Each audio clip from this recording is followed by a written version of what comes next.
One Piece has been going on a historical run, and every new project brings along a passionate fan base. So with the live action growing in popularity, we have to ask the question: is Netflix going to betray One Piece fans? For me, there's only one way this happens, and it's the worst way possible. I'm not gonna lie. I don't want to say it because it's too horrible, but if something were to happen to Oda Sensei, that's when I think I would say that this would happen. I think Oda cares for One Piece too much and has too much power for him to ever do anything nefarious. You know what I'm saying? They say he looks over everything, and they say he's very much will cancel everything if he feels like it's not going the way he wants it to. So I don't see it happening unless, like I said, something happens to Oda.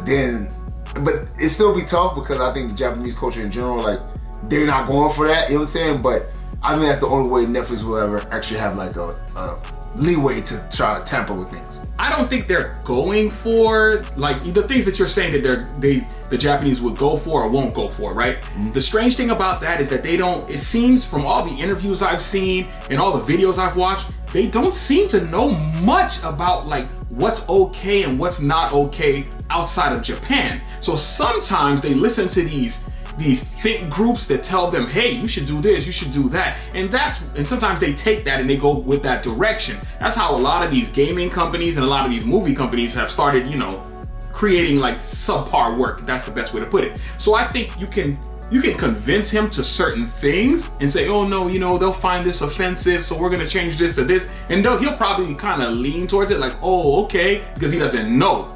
But I do believe that if it becomes big enough, well, it's already huge, but if it gets to a certain size, I do feel like Netflix would try to actually betray the fans, because Netflix has done that with The Witcher. Remember? They were following the story to an extent, right? And then they tried to pivot to a certain group of stories that they wanted to tell. And I already have my gripes with season 1 with the casting of Kobe, because I think Kobe should have been a guy. That's absolutely true. Yeah, so that's a whole thing with me. But the person, the chick that did the job, she did a phenomenal job. But at the end of the day, we know what the character is, and we know how the character is supposed to be, and we know what role the character plays later in the series. If you're a One Piece fan, so it should have been a guy. But to be honest with you, I think later in the series they're gonna probably do a switcheroo, because Kobe getting muscular, I don't see how she's gonna do that. But whatever. Well, I just think they're just gonna ignore that and just kind of just play her just the way she is. I know Netflix. That's what Netflix is gonna do.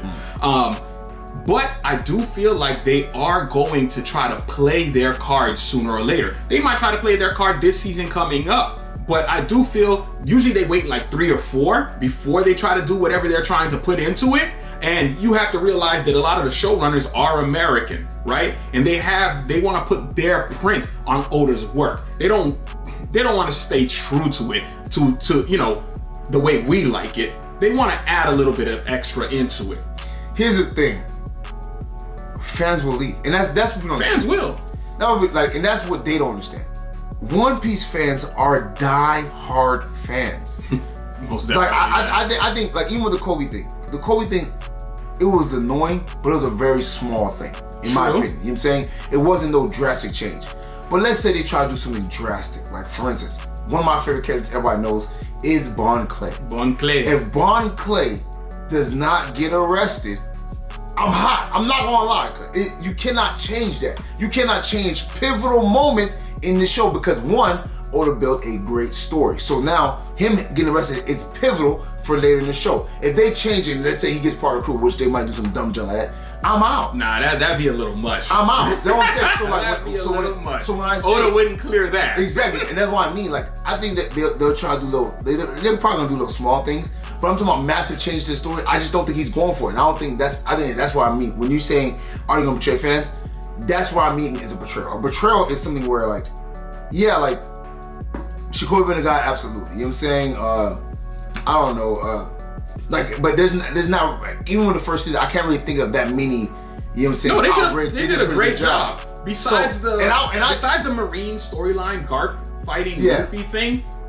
But I'll be honest with you, I came into it very skeptical. I came into it wanting to hate it. I thought it was going to be horrible. I came into it wanting to hate it. I'm not even going to hold you. I wanted to hate the show.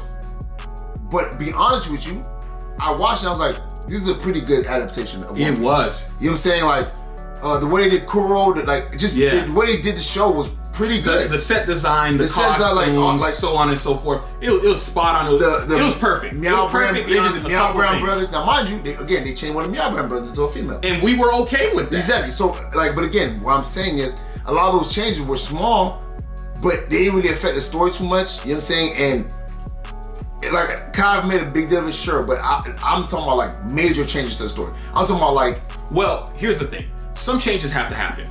It's going to be 7 seasons because I remember a couple of the actors say they're dedicated for 7 seasons. Yeah. They're ready to do it, right? Yeah. And we already know how long the story is. We're talking 1,000 some odd episodes condensed. Which I don't think they'll be able to do all of it. But well, no, they're not going to be able to do all of it. They're going to skip a lot of it, which is okay with me. And when you're talking about 7 seasons, it means we have a few more years left of One Piece live action. And I also think Oda will be done in the next... I know I shouldn't say this, but Oda will be done with One Piece in the next 5 years. Oh, yeah. So with that being the case, I truly believe they'll be able to actually have a complete story, unlike the situation with Game of Thrones where they didn't have the last few books and they had to make up stuff. I don't think they'll have to make up anything. Plus they see the direction is going. They even hinted at Nika the Sun God storyline. I think it was during the guy who plays Usopp. There's a little teaser thing he did like last year, and if you're looking at the board behind him, it said not the board behind him, but he said that the actor who plays Luffy is our sunshine, right? They're kind of hinting towards that. So you're willing to go to Gear 5 Luffy already, so I already know you're planning on actually following the story to a certain extent. Now I gotta say this before we continue, but the Game of Thrones thing was tragic. It was listen. Everybody knows. I have to state that this is the biggest tragedy I've ever seen. That show was so good and they freaking ruined it. Most definitely. And I have to go on this little tangent, but these writers that don't finish their works are getting me annoyed. The Game of Thrones dude, thank God, the creator Hunter started working again. He's been, staying healthy. That's health issues. Yeah, but I give you a pass on health issues. But like the Game of Thrones writer, that dude was this dude was at conventions. I saw him at conventions. Just a try. Like y'all got get to work. Yeah, do your job, bro. Just come on, dude. Like I ain't gonna lie, it was him smelling himself, bro. He started going to conventions. People started, bro, finish your job, huh? Finish your job, bro. Now back to the One Piece. Again, like I said, I don't think there's gonna be major changes. I just think that I would like to believe that in his clause he's saying that he has that, he has basically creative, control. He actually went into it a little deeper than he did on the first season when he talked about that. It's not a clause, it's verbal. Oh my God. Netflix could go back on their word. Oh no. But Netflix, he said, but here's the thing, the Japanese honor system, he believes them.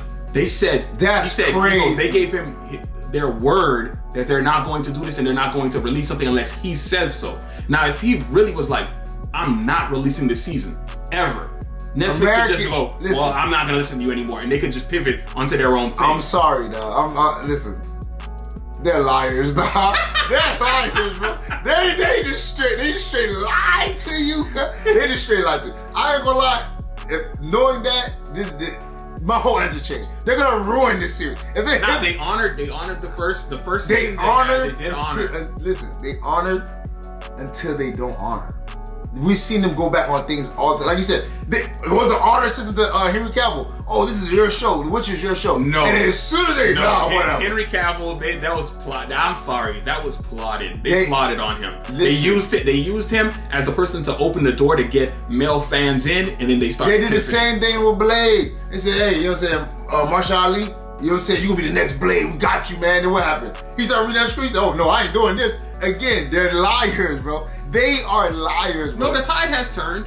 I'll be honest with you, the tide has turned. I've seen the way a lot of these corporations are starting to pivot and actually cater to the fans of the actual source material. I feel like I can't say that yet. It looks like they're doing it, but I have to see the work first because they will definitely slide in some things when they have a chance. So even that's the problem, because at the end of the day, as much money as they lost, as much hate they're getting. Like, look what they're doing with the whole people that work in these companies don't mind tanking your company. I will say that, everybody. Yeah. People that work at your company don't care about your company. They didn't build it from scratch. So for them, it's whatever they want to actually push. So they'll tank your company if you let them. Look what they're doing with the the MasterCard Visa crap with the mangas. Oh yeah. Come on, bro. Like, they just... You're trying to dictate what these artists in Japan could write, could draw.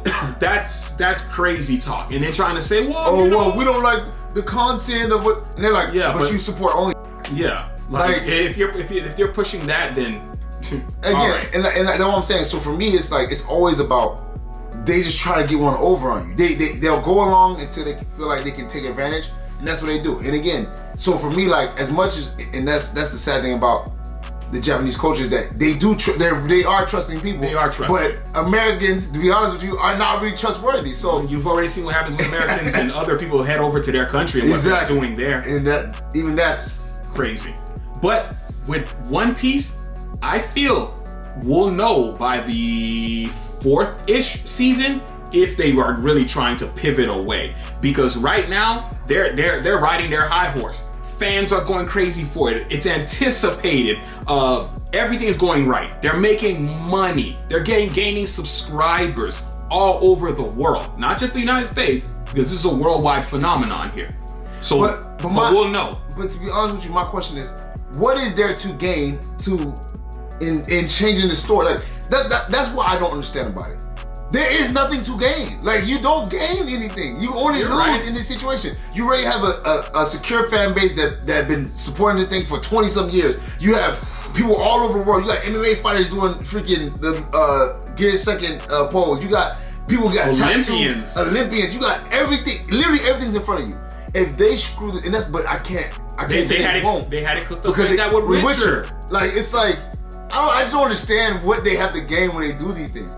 I don't think it's the executives at the very top. It's always the people you hire, because I've dealt with a lot of like high executives, and they don't know what's really going on in the company. They just kind of listen to what you tell them, right? So if you hire a certain group of people, they're gonna tell you certain things, they're gonna believe it, and the only time you find out is when your bottom line gets hurt. I don't know, man. Hopefully, and again, I really like the first season. Yeah. It was very well done. And again, like I said, I came into it wanting to hate it. I really, really, really hope they don't mess this live action. Because let's be honest, they have a lot of live action bombs. Cowboy Bebop bombed. You know what I'm saying? Like, there's so many live action that they did that just didn't pan out. You finally got one that hit. Don't mess this up for yourselves. Yeah. You know, so hopefully, you know what I'm saying, they don't betray the fans. Hopefully, just, you know what I'm saying, just stick to the source material. This is a layup if you ever had one. This is a straight up layup. Follow the story. Do what you're supposed to do. I mean, you know what I'm saying? You already put the money into it. You went to freaking Africa to shoot this stuff. Like, just do what you're supposed to do. But again, verbal contracts are what they are. Verbal contracts. And people go back on their word all the time. So now I hear what you're saying, but let's take a quick cosplay break before the next segment.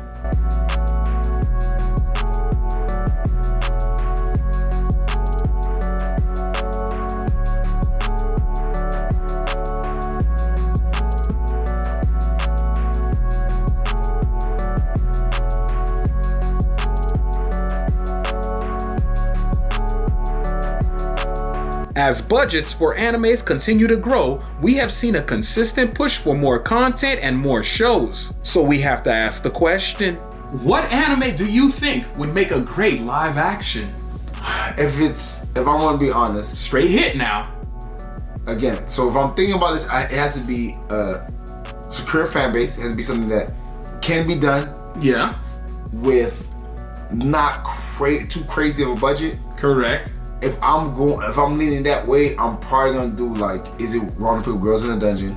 Mushoku Tensei. That would be a hit. Because a lot of them are elves, demons, things that we do in most shows nowadays. You know what I'm saying? Game of Thrones, you know what I'm saying? Lord of the Rings, stuff like that. So I don't see that as too much of a hardship. As much as I would like to say the Jujutsu Kaisens or, you know what I'm saying, maybe the Attack on Titans, I think that would cost too much? I think Jujutsu Kaisen would be a great one because I don't think it would cost that much because usually the big budget looking fights are near the end. Most of the things are just flashy abilities, things that we've done CGI. I just think the domain expansion, especially, you know, and again, domain expansion would be easy, man. I've seen low budget shows make stuff like that look cool.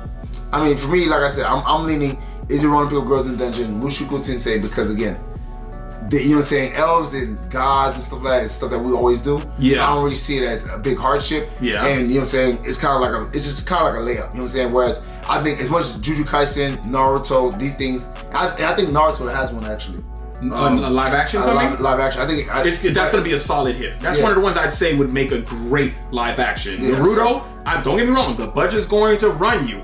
But I think it's a certified hit. You can't miss on that. Absolutely. The fan base is too cooked up for too long, and it ranges so many age groups, right? So when the moment that comes out, it's going to be huge. But one I'd have to go with is Beyond Journey's End, Frieren, right? Yeah. Because you like what you said about elves, demons, so on and so forth. That show kind of fits a mold or a niche that covers everybody. Guys get what they want.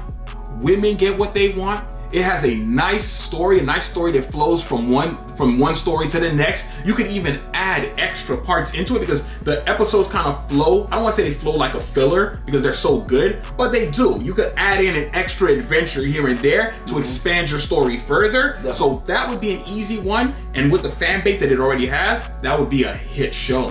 What about Made in Abyss? Made in Abyss? Made in Abyss, it seems like a pretty dope one as well.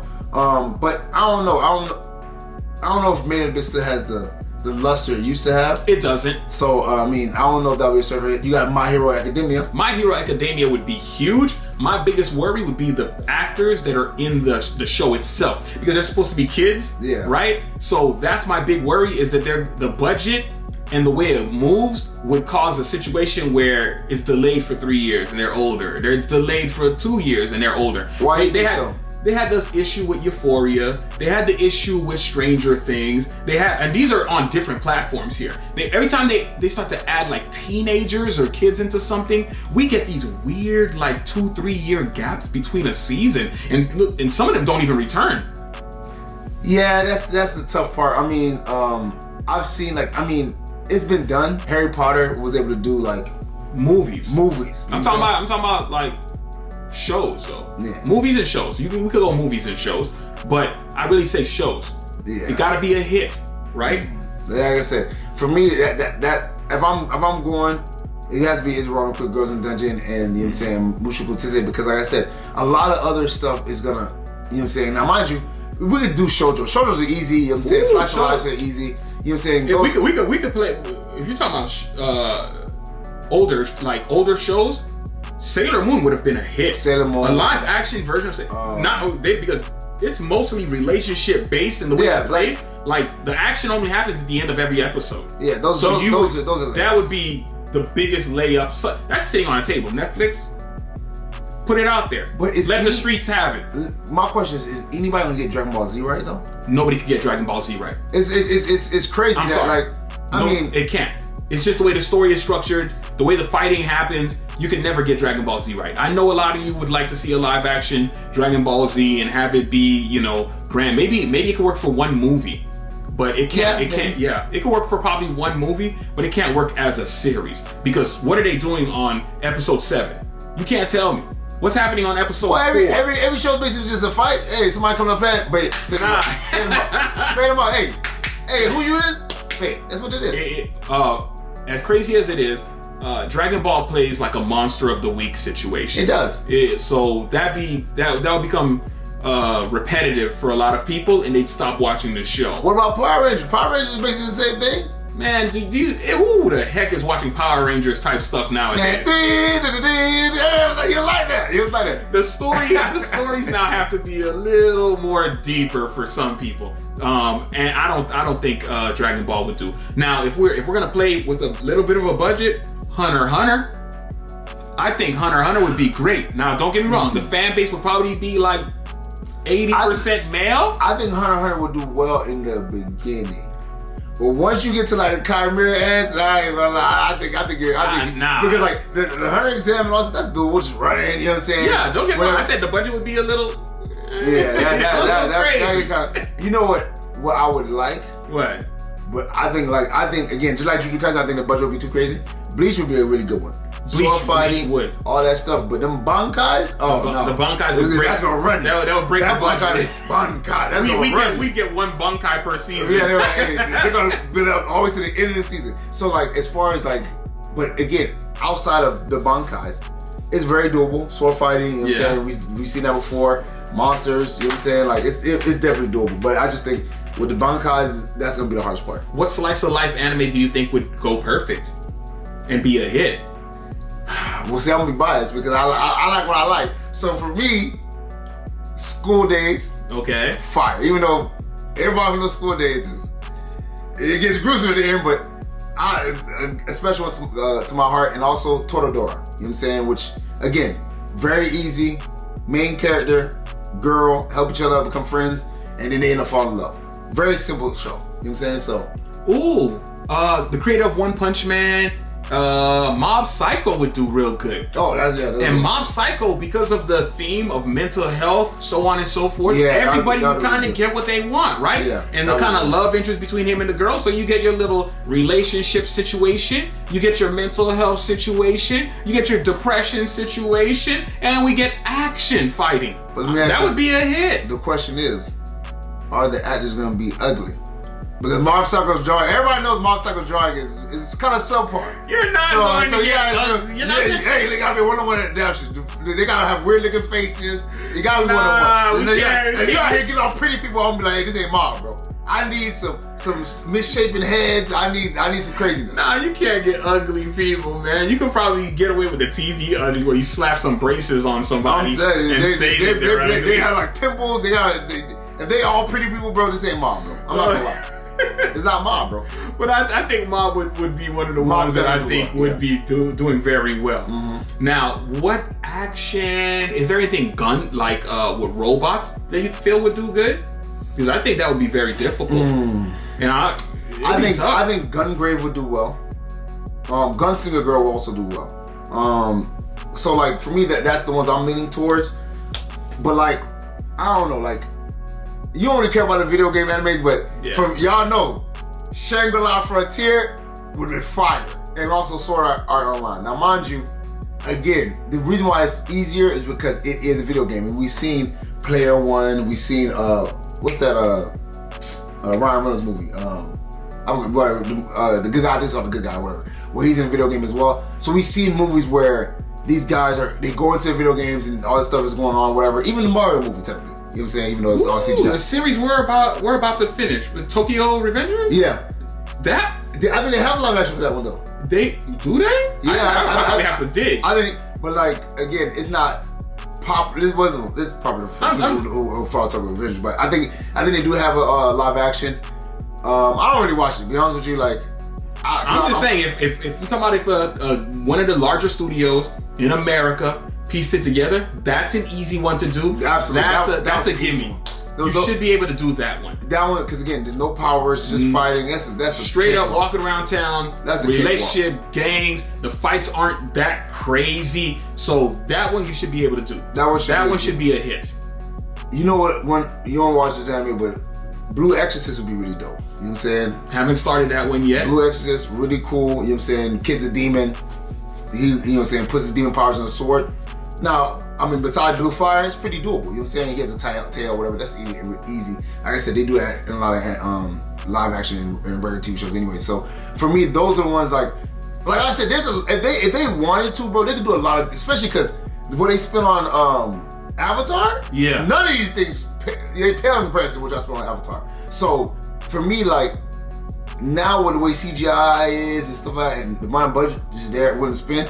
I think a lot of these shows could be really well, adapted live actions. The problem is that these great shows need to stay as great shows. Don't try to adapt it and change it to what you want it to be, because then people are not gonna tune in. But if they just okay, this is a really good show, we want to adapt it, whatever, talk to. And I love what Netflix has done with the whole One Piece thing and getting involved with the creator of the show and saying how would it'd be best to adapt that series. I think they should do that with every live action, because again, the writer of the show, the story, is gonna know what best part you could probably take out, or you're shorten up whatever, instead of just you guys making that decision, because you might cut out something that is really important.